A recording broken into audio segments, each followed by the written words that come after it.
We've still got a couple of months until the election. So the question is, how much room is there for people to change their mind? If you've already decided that Biden's your guy or Trump is the person you're gonna vote for, can you actually change that?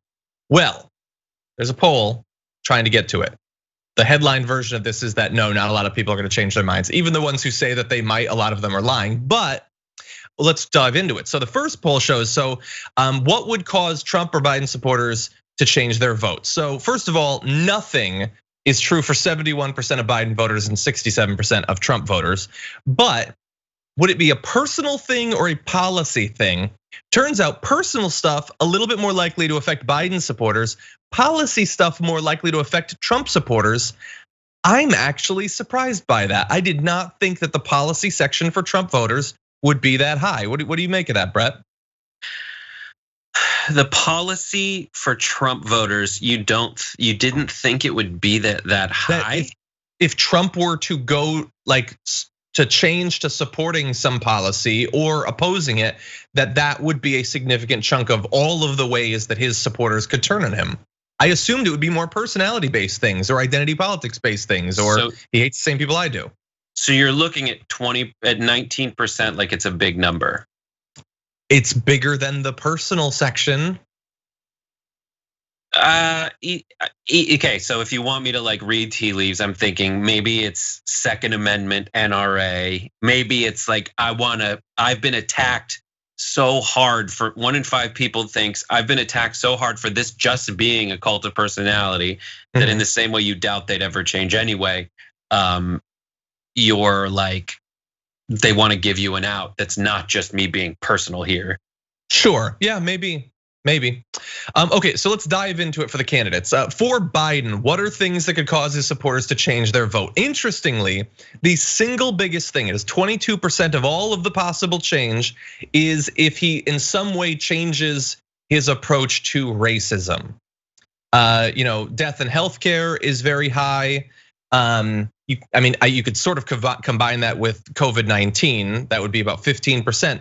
And the economic policies are obviously big. We are in an economic catastrophe, so that makes sense. But it is interesting that the single biggest component is something to do with racism.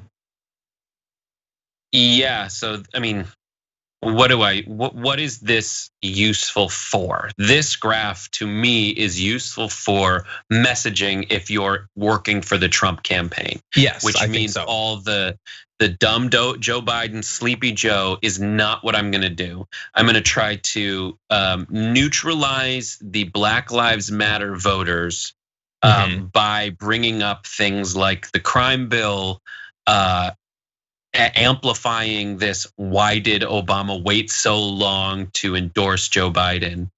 That's what they're gonna try to do. That's the only thing to come out of this that I think works positively for Trump. Yeah, I agree. But the interesting thing is, but they want to present him as a person that's gonna defund the police and give BLM everything it wants. That's what they seem to be going with, which would make it harder for them to do what you wanna do. And look, they could make both types of ads and try to target them at different people, surely. But I think that makes it a little bit more difficult that their current trajectory is he's in the pocket of whatever far left radicals want, including defunding the police, getting rid of ICE and all of that, even though he's explicitly not for those things. Right, and they can make both arguments for, it's 73 days or whatever to the election. They can make both arguments for a while, see what's working and then adjust. And they're pretty good at that. They're good at both that and then just saying something over and over and over again, unwaveringly. The other explainer potentially for this 22% is that that's just the biggest, one of the two biggest things right now. Yeah, that's true. The racism is a big thing, and the other one is COVID. And the two aspects of the COVID issue are death and health and the economy. Yeah, that's true. That's true. Those split each other, and when added together are essentially the same.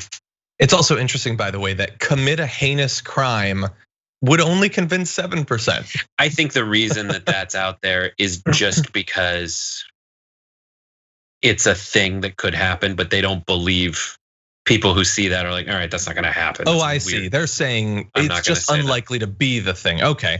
Yeah. Well, now let's compare this to the Trump supporters. So I actually am a little bit more impressed, and maybe it's sort of trying to get out in front of what you said, basically, that like, hey, stop saying we don't have policy concerns. I'll give you policy concerns. But death and health combined with COVID is it's a huge percentage of all of the possible things that could change their view. My follow-up question to this would be, if I could, is wait, so what has he not done that he could potentially do that would sway you on that topic? Like 177,000 people have died.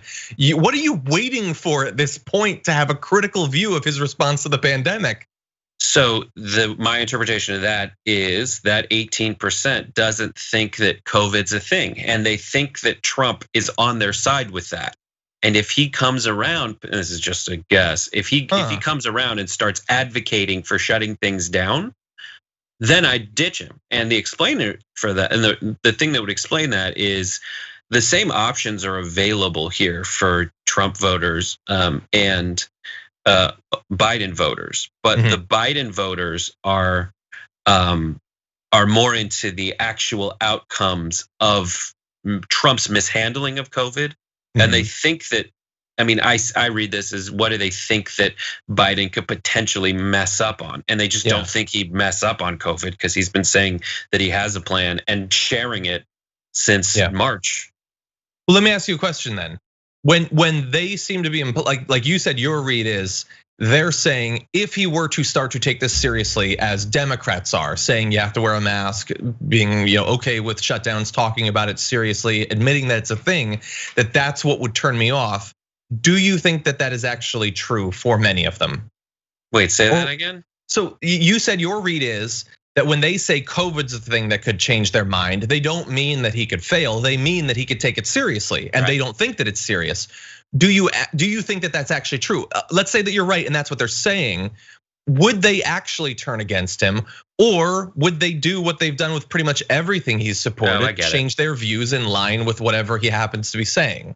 I think they could. I'm fine. That second interpretation is probable, or that second one option is more probable, because they have with everything else. Because he is a hypocrite. He has changed his positions, and no one seems to care. And we talk about that voting block as like 20 to 35%, crazily enough, and it hasn't really changed. It's eroded at the margins, but no, and that's true. I wasn't, and I think my interpretation isn't it. My first, which you described in the first part of it, is not at odds with the second part of it. That's how they're answering the question, and that's how I've always approached polls. Is people know they're taking a poll, they know they're answering a question. They do so not, you would assume maybe because it's anonymous, that they would just answer it anonymously. But a lot of people know they're taking a poll and know that this poll will be used for something, even in just like an abstract sense. And so I always see things like this, where this is how they're answering a question to someone, versus this is how they truly feel. Maybe. So look, I think that these are the sorts of things that could potentially play into both what we would expect for the election, but also how the campaigns could run. But the overall, there's not that many people who seem willing to even entertain the idea of changing their mind at this point. It's enough to swing the election if there was a huge shift in the people who haven't yet made up their mind, but a lot of people have made up their minds.